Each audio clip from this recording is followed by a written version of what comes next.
la secte nous vend une fraternité universelle. Mais cette fraternité universelle, à plusieurs égards, est condamnée par le magistère. Pourquoi ? Citons 3 points.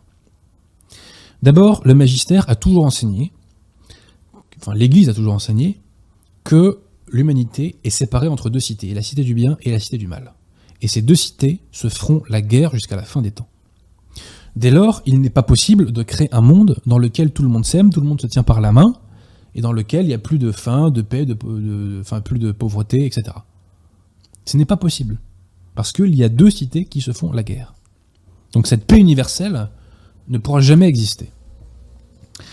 Ensuite, le magistère enseigne que il n'est pas possible sur Terre d'aboutir, d'arriver à un stade où la souffrance n'existerait plus. Ce n'est pas possible. Donc, quand Bergoglio nous dit qu'il veut créer un monde plus digne, sans faim, sans pauvreté, sans violence et sans guerre, ce n'est pas possible. Et enfin, 3e point, Saint Pie X, dans notre Gère apostolique, condamne purement et simplement, entre guillemets, le règne de la justice et de l'amour qui serait fait sans l'Église. Donc tout ça est condamné par le magistère. Donc cette fraternité universelle est condamnée par le magistère de l'Église.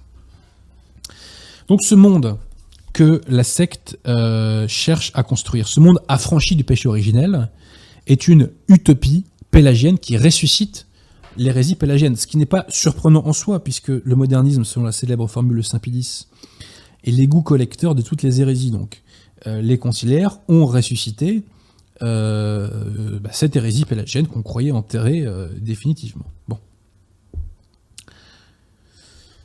Alors au final, la secte conciliaire a un texte que je raconte, a une parole publique qui est totalement dépourvue de surnaturel. Si vous entendez parler les principaux responsables de la secte, jamais ils parlent de surnaturel, jamais ils parlent de salut des âmes.